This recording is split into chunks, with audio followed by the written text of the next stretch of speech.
the day, which is the future of gold refining. As I start to introduce, let me first talk about the session's chair, Mr. Ketan Dhruv of Bangalore Refinery. The director at Bangalore Refinery, with his leadership, Ketan plays a crucial role in guiding the operations and strategic direction of one of the leading refineries in the region. His expertise and vision continue to drive the refinery's success and reputation in the industry. Our panelists for this particular session will be Mr. Praveen Baijnath of Rand Refinery, the Chief Executive of Rand Refinery with over 3 decades of experience in minerals, beneficiation, smelting, refining, and the chemical process industry. Praveen brings a wealth of expertise to his role. Since June 1, 2015, he has served as the CEO of Rand Refinery and is also the Executive Director on the Refinery Board. His extensive experience includes roles with Prestige Bullion and the Ekorholeni Jewelry Project. Our next speaker on the panel will be Ms. Sakhila Mirza. Once again, welcoming back on the stage the Deputy Chief Executive and General Counsel of LBMA and Executive Director of the LBMA Board. In her pivotal role, Sakhila works closely with the CEO to shape the strategic direction of LBMA, specifically overseeing legal and regulatory matters. A graduate from London School of Economics, she's qualified as a solicitor and brings a wealth of expertise to her role. Our next speaker on the panel will be Mr. Satish Bansal. He's the president for the Association of Gold Refiners and Mint, and he's the managing director of MD Overseas Group. Graduated from the prestigious Sri Ram College of Commerce, SRCC, from the University of Delhi, and joined family business since 1976. A strong believer in leading by example, he has honed his business acumen by working in Hong Kong for 5 years and has a strong disciplined approach towards work that offers a great motivation to workforce. Our final panelist on the stage will be Mr. James Jose, the Managing Director of CGR Metalloy. With over 20 years of extensive experience in bullion industry, Mr. Jose has established himself as a leading authority in the field.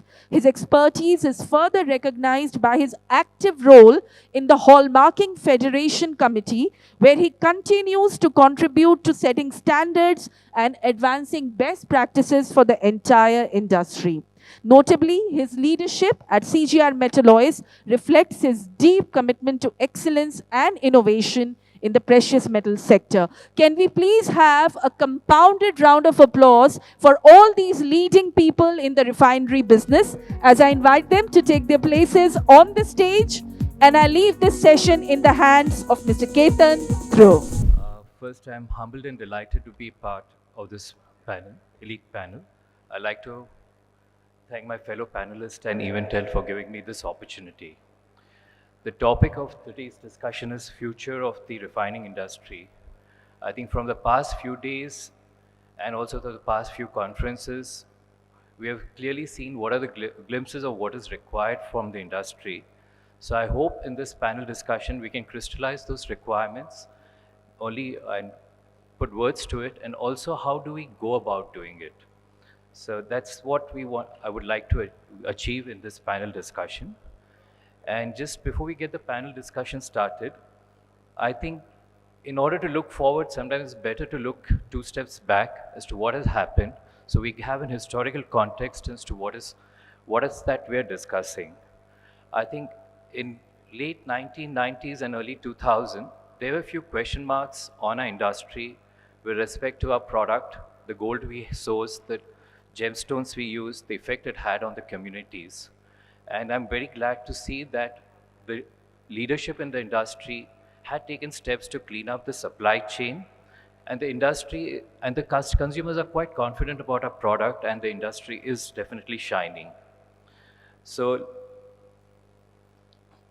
And initially the program started with the names such as clean gold, conflict-free gold, responsibly sourced gold, and now it has become a verb like responsible sourcing, and it has included various activities such as anti-money laundering, countering terrorism financing, ensuring taxes are paid, there's no bribery, and many more, including human rights. And so it has been very clear that responsible sourcing or ethical sourcing as an activity is the minimum benchmark that refinery has to uh, have. And given that, I think the first day Mr. Ankur Goyal gave us an idea of what ESG is and what it entails for the refinery. And also yesterday, World Gold Council and LBMA defined what is the gold integrity program that's likely to be launched very soon or has been in works. So with that as a background, I think I will just have Ms. Sakhila Mirza as the first. Uh, Sakhila ji, LBMA plays a very pivotal role in defining the business practices for many years. Now, when researching about this particular, on this topic, I noticed the first guidance came out in 2012, and in 2024, we are on the ninth version. There is definitely a lot of changes happening. You could probably take us as to what those changes are and why there's such rapid changes, and what is that we are likely to see, and what do you expect from the refiners, and also what is this gold integrated program and how will it all fit in together? Thank you, and thank you again for the invitation to invite me back on this panel. I'm conscious we only have 40 minutes, and to answer your question, I could take 3 hours. But to put it really simply, the responsible sourcing program started as a result of regulatory demands. The OECD due diligence guidance was definitely a trigger, but also regulations, legislations developing around the world that required more focus on your business ethics, your sourcing ethics, and understanding where is that material coming from, but also where is it going. So there was a lot of the regulatory, the policy push that inspired the responsible sourcing program. However, I would say in the last 10 to 12 years, whilst those regulatory pressures are still there and they're only increasing, there's also an increasing pressure from stakeholders of the market. So this is the consumer demand, where more and more downstream consumers do want to know whether they are investing in, purchasing responsibly sourced gold. Of course, there's a part of consumers that are only interested in price, but we are finding that that shift is changing, slow that it might be, but it's happening. Secondly, there's also expectations around sustainability, carbon footprint, human rights challenges, money laundering, conflict financing, threat financing, terrorist financing. So there's a lot of risks that we are all becoming more and more aware of. And this awareness is being caused by social media. I mean, social media is a hugely powerful tool, and I don't need to explain to this audience how powerful it is. But the awareness that we are seeing amongst, again, the younger generation, the 72% by the end of the year, who will understand these issues, as we heard yesterday, that is also impacting the direction that the responsible sourcing program is taking and ensuring that not only do we build on those standards, but we enforce those standards. So in a very, very high level summary, those are the pressure points that insist that we continue to develop the program and don't write the standards once in its lifetime, but keep them dynamic to reflect feedback, stakeholder expectations, but to support this industry's growth in the right direction so we can ensure that we have integrity, sustainability, and clear leadership when it comes to doing the right thing for the gold industry. And on the gold integrity program, if you could. Oh, of course. So to support all of that, technology plays a huge, huge role.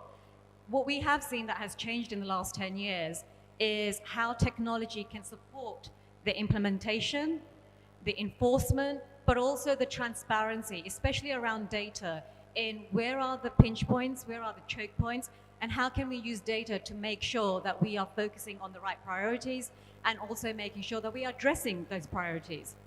So the LBMA Gold Bar Integrity Project, together with the World Gold Council, because we've been looking at this more in terms of holistically from rock to ring, and what that means from the mine site to the ring on your finger. We've been trying to understand how can technology support this, and so what the LBMA is doing as its commitment to the Gold Bar Integrity Project is launching a database powered by blockchain technology. Next year, we do have a service provider in the name of AGRM who will be providing efficiencies to the market by gathering that data, implementing a solution that makes it efficient so we can get data close to real time, and then which allows us to take actions, take steps to act faster than we do already, and then to make sure that if there's any feedback from the industry, whether it's stakeholder engagement, civil society, governments, that we can work together in addressing those challenges and issues that we are seeing as a result of the data that the Gold Bar Integrity Project will be collecting. Thank you. Mr. Praveen, RAND has an extensive history, and I've been studying about it, and it has been responsible and part of the community, has done a lot of projects to uplift the community over the past century. I think before ESG became a buzzword. So from a unique perspective, including the African perspective, which we discussed, how does one go about formalizing this ESG initiatives, and how do you measure it? How do you do this program if somebody wants to do it? So thank you, Mr. Ketan. I think the refinery plays an integral role. There's no doubt about that. The refinery plays an integral role in the entire ecosystem. And as Sakhila mentioned, pieces of legislation or parts of what's expected from an LBMA also form part of the pressure pot for a refinery. And that's what the refineries see. So importantly, when one is considering how to tackle ESG from a refinery perspective, there are two perspectives. One, you have a situation where you have a refinery that is primarily being fed by mine-based material. In the likes of RAND Refinery, around 99% of our feedstock comes from mines of a geographical or diverse spread.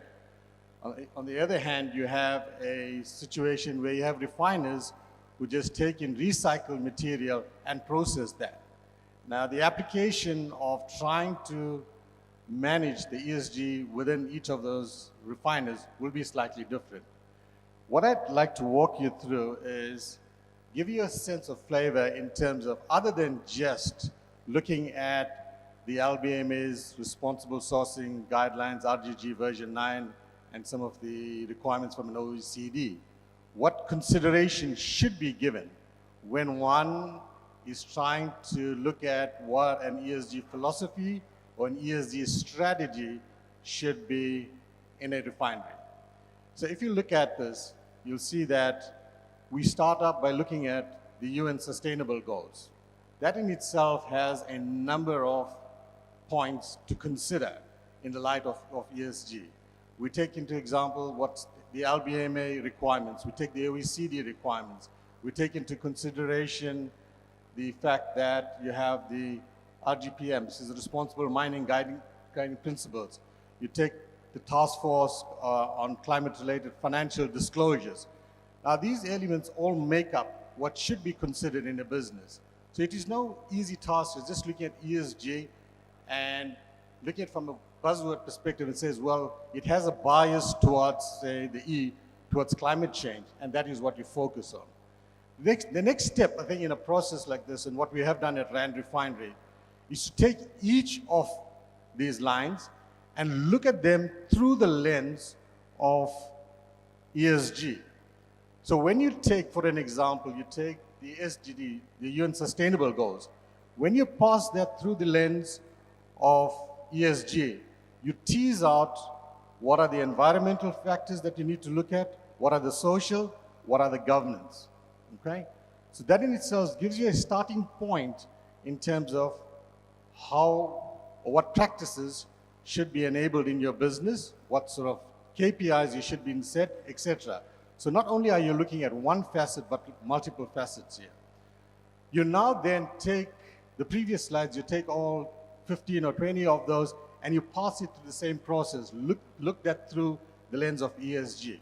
When you do that, and this is what we found at RAND Refinery, we come up with a philosophy, we come up with a framework, and we come up with a strategy enabler that brings all the elements together in terms of what you should be focusing from an ESG perspective.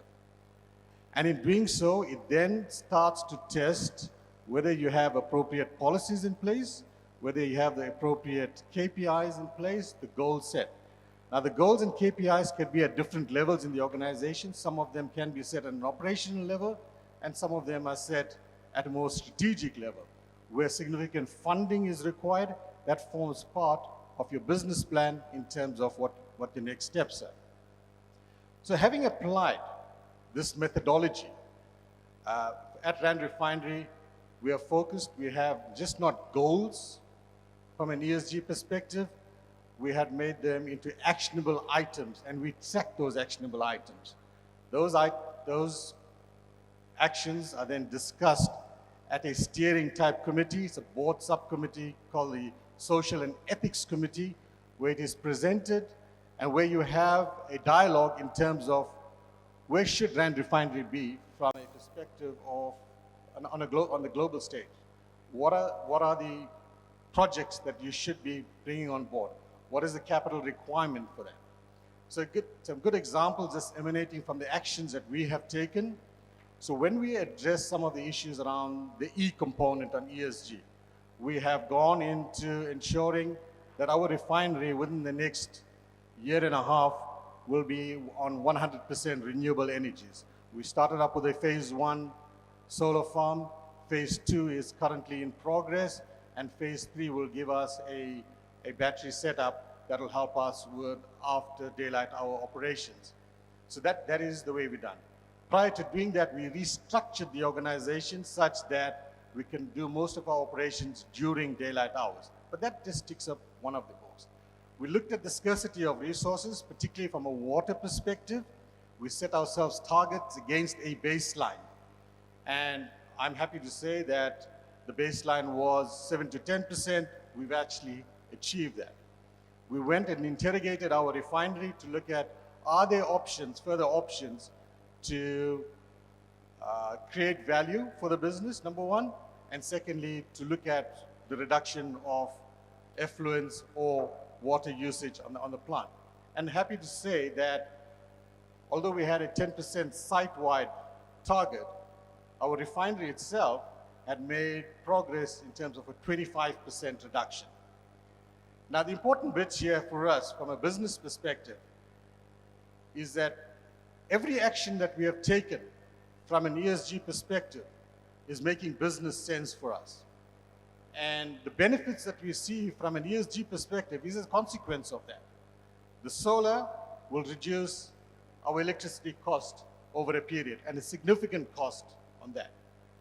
The water usage, not only, and the recycling, not only guarantees us that we do not allow a single milligram of gold to get out of that plant, but it saves. So it is common business sense, it's common business practice. And a refinery is typical, it's a good example of a plant where ESG actually works in your favor. You develop operational excellence, and you see the results of that either on your top line or your bottom line, because it's the nature of the business warrants that sort of detailed scrutiny. So we're seeing that. The other aspect that we looked at from a social perspective, and our social perspective is quite wide. I think at a glance, we spend anything from the region of $2 to $2.5 million just on our social programs. Our social programs extend beyond just what we have to do on site. It extends to community involvement. It extends towards developing capabilities in the communities through ensuring that we allow free metal loans of silver or gold to budding entrepreneurs, SMMEs that are coming up in the jewelry space. It ensures that we have a positive impact on the local communities from a school's perspective. We have programs on maths and science. We have a graduate intake program of ensuring that we are training future engineers who will then find appropriate jobs in the marketplace. So these are some of the programs. Notwithstanding that, I think it's important to take care of your people in your operations, and there again, we've given them sufficient exposure, and our practices are around world class. So the social aspects spreads far wider than just looking at it. On the African continent, I think it is imperative that the S in a developing country is given the appropriate attention. Not only our mining partners spending a fair bit of time on the S component of ESG, because they are developing communities, infrastructure, roads, and very little comes out in the narrative in terms of the flow and the benefits of the gold miners and what they do in those particular geographies. The absence of gold mining companies in South Africa or on the African continent means that there will be poverty in those particular areas. And I think we've been fortunate to work with credible minds who have reshaped communities, and the gold that we produce, we are proud that it dovetails with our philosophy in terms of where we want to see ESG. The last aspect, let's touch on, is from a governance aspect. The governance aspect is crucial, and the governance aspect is embedded in the organization. But I think with technologies like the Gold by Integrity program and additional aspects that's required, we are continuously looking at ways and means to enhance the governance aspects, and that has been done from a Rand Refinery perspective. So Mr. Ketan, just at a very high level, that's the detail. No, it was quite good. I mean, the framework and gives us a lot of good ideas how to go about it. And I really say what you are doing at RAND is quite commendable. And it's good to know that such a program or such an industry can actually change the social fabric in a better way. Now we just come to the Indian perspective. Mr. James has been the chairman of the Hallmarking Federation and also the past secretary of AGRM. I have just two questions. I mean, Indian refiners have been on the journey of this responsible sourcing. And today we had a good boost when we saw two of the major chains committing themselves to the responsible sourcing as such.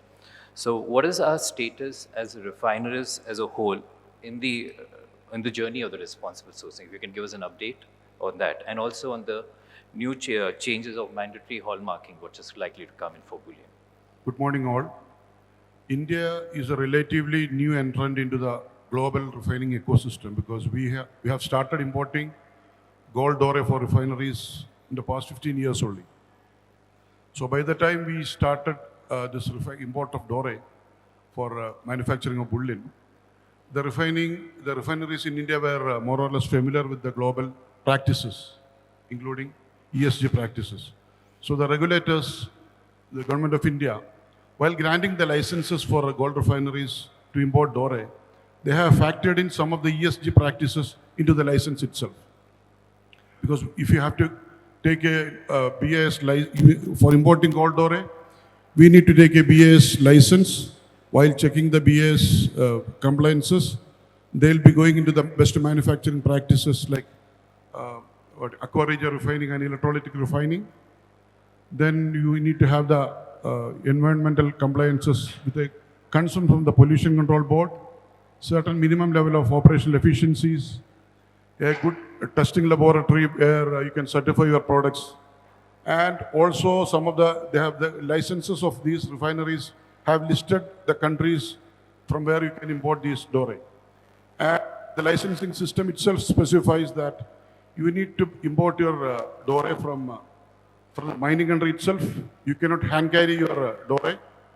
The payments have to go through the banking channels, and there is a minimum lot size, so many other conditions.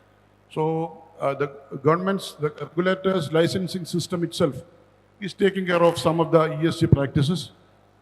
And we have around 30, 40 refineries in this field.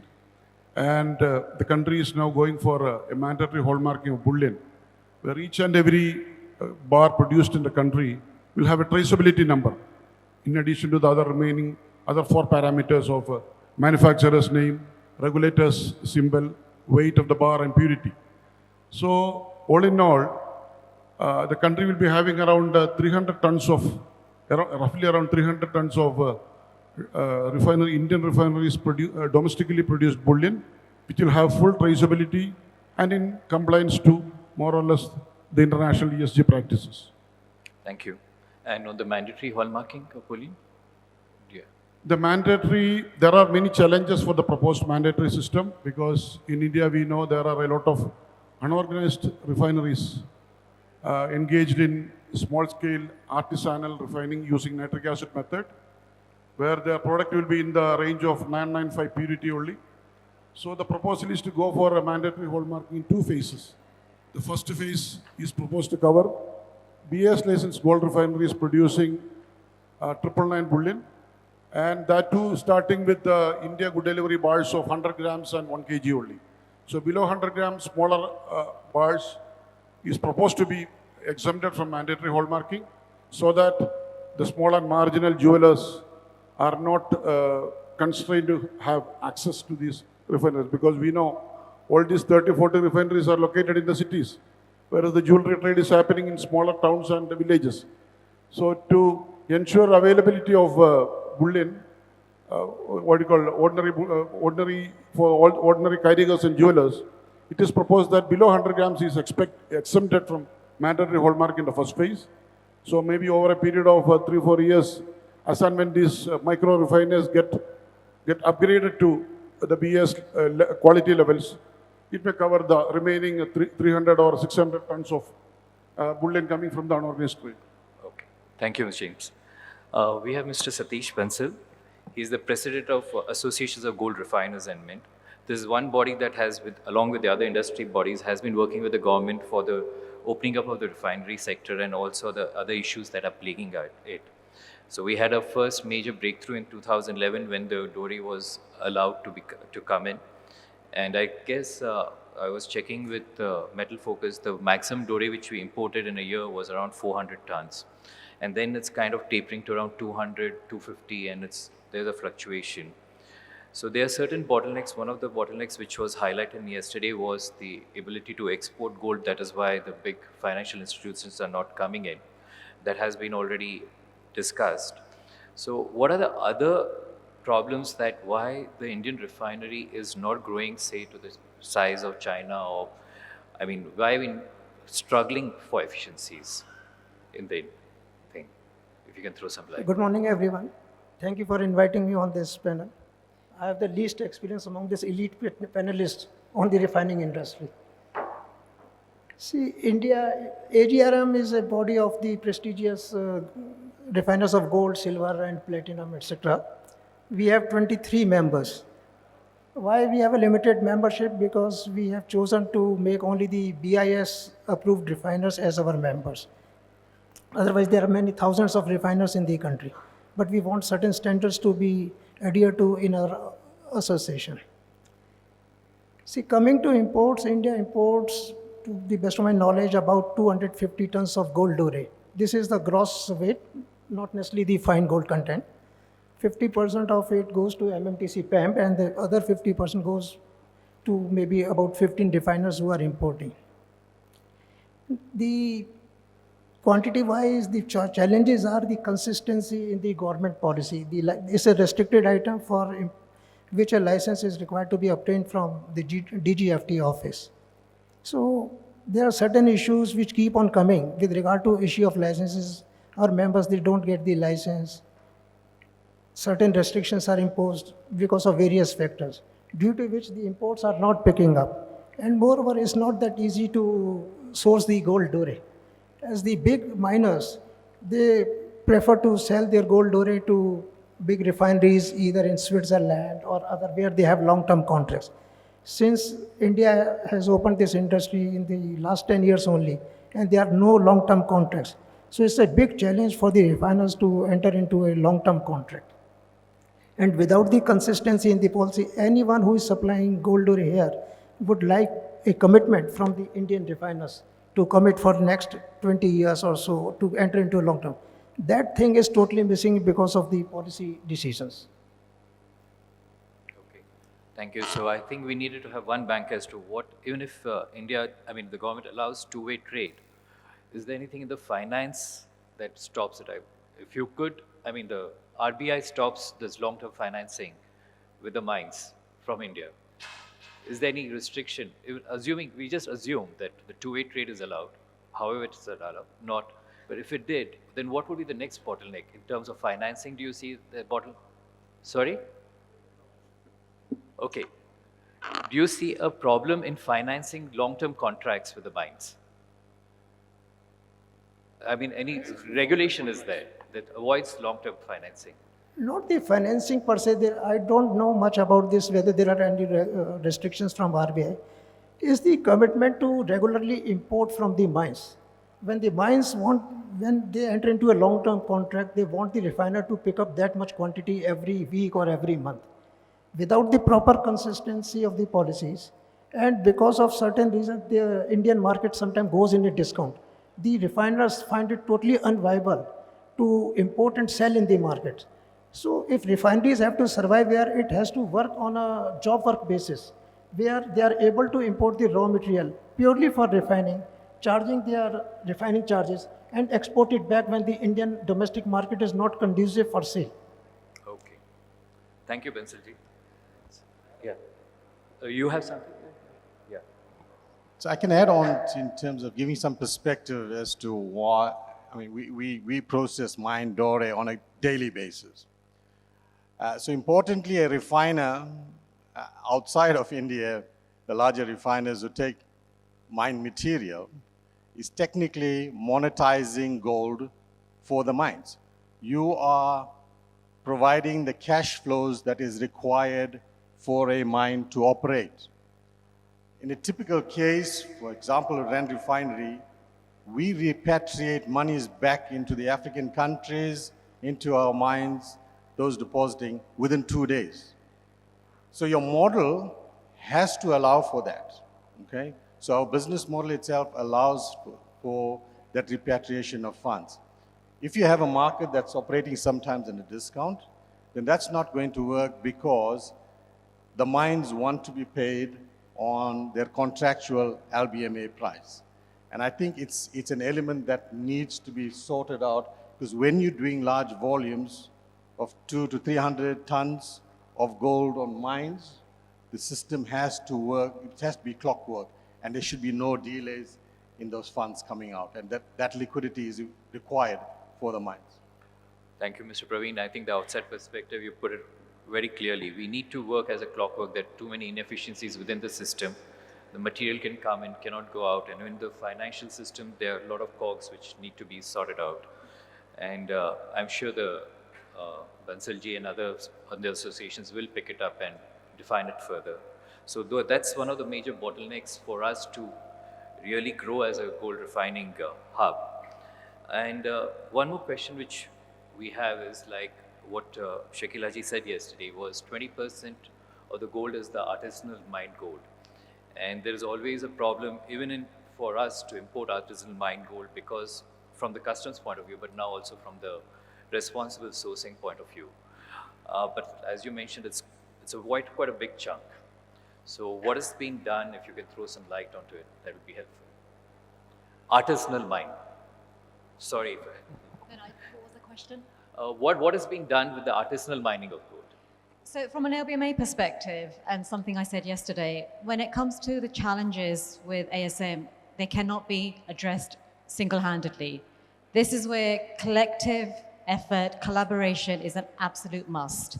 There is nothing achieved without doing it together, so that you are in a framework whereby you learn from each other's experiences, but you can set the standard that can be applied consistently when it comes to ASM. Now, there's a lot of risks involved, but the risks can be mitigated. And in identifying what that is and how to mitigate that, this is why you have to come together as a group. So the LBMA has established the ASM task force.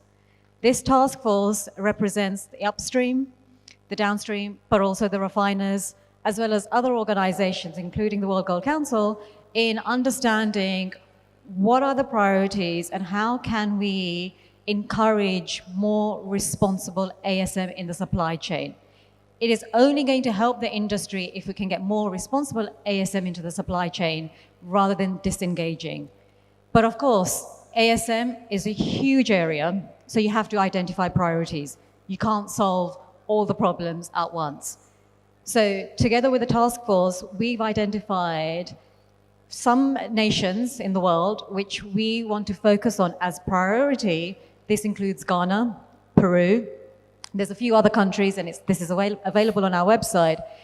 And our focus is let's engage with on-the-ground participants, in Ghana as an example, engage with government organizations, engage with the downstream, the LSM, as well as the refiners in understanding how can we build an ecosystem that not only supports the country to focus on their responsible ASM, but also brings more supply chain into the industry. And that's just one example that I've used, and I have highlighted Ghana, but this is something we've got 7 countries that we're prioritizing, and something we've started only last year that we want to continue. And to support some of the due diligence on the ground when it comes to ASM, we've also launched an ASM toolkit. This gives the global industry an indication of what it is that our refiners are focusing on when they're engaging with ASM. It provides more transparency on the downstream, who at times do consider ASM to be high risk, but through this toolkit, they can see the work that is being done to mitigate those risks, so hopefully they can be more comfortable in the responsible supply chain of ASM. Now, this is something that we are focusing on. It doesn't mean it's the only solution. So I have a call out to this group and anybody else that might be interested when it comes to ASM. What else can we be doing collectively so that we can ensure that we can grow this part of the supply chain rather than disengage? Any ideas, Mr. Praveen, for the ASM? Yeah, I can talk from a refiner's perspective. I think Sakhila has highlighted the need to assess the assessments to work at the country risk level. And there's some good work that has emerged out of the ASM task force. That's positive. The key now is for us to make that work as refiners, having given a toolkit that we should be able to try and articulate. I think importantly, if we look at it in the context of the topic we are discussing in terms of the future of gold refining, ASM or community mining schemes play a vital role. On the African continent, for example, we estimate that there's between 450 to 500 metric tons of gold available annually through the ASM. So now that's a huge number, right? And that is an equivalent of a good few large-scale refiners being set up. The question becomes how. Taking the toolkit and trying to put that into implementation is important. There has been reluctance by good delivery refiners over the past, purely on the basis of the risk associated with ASM. And as Sakhila has mentioned, that not all ASM material is contaminated. So the pilot projects that we are involved in would look at materials that comes through the low risk, and our ability as a refiner to stream that material separately out of large-scale mines and gain confidence in that. So at Rand Refinery, we have set an electrolysis process such that if there's ASM material flows through, we can segregate and separate rather than commingling. So that's one thing that you have to do at an operational level to enable that. But what I think a bigger picture that needs to be thought through is that we got to take the ASM toolkit, we got to use AI techniques and digital tools to start geotagging basically all ASM sources. We should, I think sometime in the future, end up with a database that tells us of legitimate or good sources of ASM material so that refiners and others can tap into what we believe is good material. Then we could start using technology aspect. And I think there is an opportunity here. But it requires, again, some leadership in terms of how one does that. We also believe that if you engage with the central banks of a country and if they have a good buying program, you mitigate some of the core risks that would inadvertently be something that you wouldn't want to take on board. So working with a central bank model, geotagging material, geotagging operations using technology can give us confidence that there's no leakages of other materials, illicit materials, into those particular ASM spaces. Great, thank you. I'll open the forum for questions from the delegates, if anyone has any. Wow, we are done well in time. So, okay. My understanding. But there definitely can be some work done on what is a good token. How do you ensure the investor who's investing in that token that there really is gold behind it? How is the technology linking the token to the physical underlying? And how do they actually redeem? So again, very high level in terms of what can be done to support the innovation, but also it's needed to help a lot of the younger generation who do find some of the sort of the traditional aspects of the gold market a little bit less dynamic. So keeping up with those dynamic younger generation, I mean, we've all heard Bitcoin, we've all heard cryptocurrency. You know, there seems to be a lot of buzz and interest, especially when there's a lot of volatility around cryptocurrency. But when it comes to gold, there's less of a buzz amongst the younger generation. Why?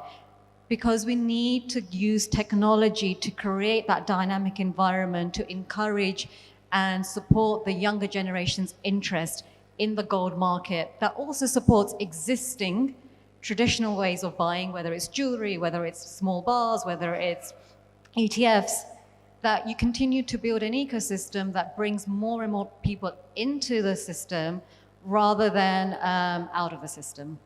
At least that's how the LBMA views it, but we're not the pioneers in this area, and we always welcome discussing it and understanding how we can help, given our role in this ecosystem, to progress with some of these ideas. Yeah.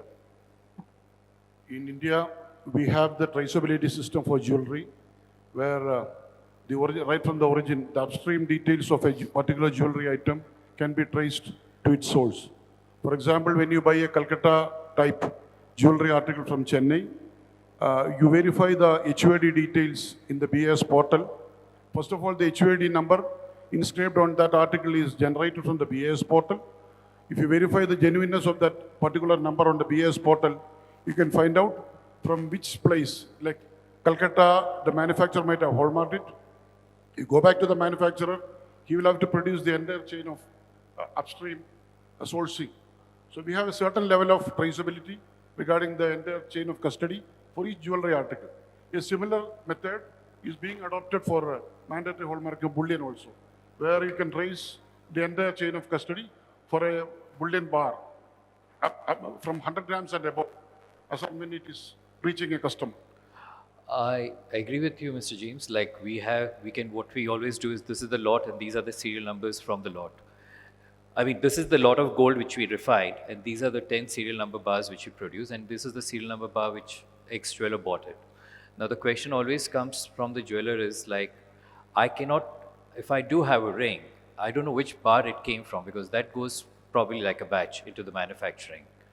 So that is where I guess what Sakhila was saying, from rock to the ring, how would it really work out is something which is also a question which I have. In India, we have two types of bullion manufactured from two types of feedstock. One is the doré. The second one is the jewelry scrap. Okay. So like every jeweler will be having around like organized jewelers will be having from 1 kilo to 5 kilo. So there is a full traceability record at the shop, because the payment is made through the banking system. So there is a traceability mechanism, whether it is coming from smuggled source or from personal stock. It can be traced to the shop level. You cannot identify each and every article, but there is a traceability mechanism for the level of origin of the gold. Yeah, that's true. Now, we have, at least Satish, we have, right now we have 3 or multiple India good standards. MCX has a certain particular standard, NSC has another standard, BSC has another standard. Though all have very similar, but if a refinery had to make its good delivery bar for all the exchanges, it has to go under 3 different audits every year. Then we have BIS audit, then we have the NABL audit, including the other statutory audits. Now, I don't know, Mr. Sachin is here, I just want to know, with SRO will give it another standard also for us or no? I don't know about that. So then if it does, then we are really into a big, I mean, we have a lot of complications are there that requires simplification. So I just want to know what are your ideas, which are the other areas that we need to work so that the industry is more simplified. We don't have multiple unnecessary repeatable audits as such. I think it's not very complicated. The major standard is the BIS standard. All the refineries who are functioning and those who have to import have to necessarily obtain a BIS, Bureau of Indian Standard license. And it is very well defined and everyone is following, so I don't see any problem. As far as NABL is concerned, that is more for the laboratory, how the assaying is to be done. And it is a pre-requirement for before No, we... my question is not that. Now we have 3 different exchanges requiring 3 different audits. NSC has a different requirement, MCX has different, BSC has a different requirement. Not necessarily. I think they are almost identical, I would say. Almost identical. 3 Almost. different audits ho rahe hai, Yes, the and same thing. Yeah, we have to follow the same standard for producing the bar as per Okay. BIS standard, and that is acceptable on all the exchanges. All the exchanges.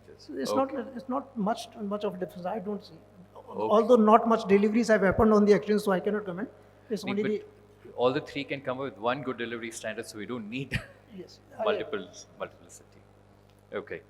Thank you, everyone. And thanks for giving me this opportunity. Thanks a lot.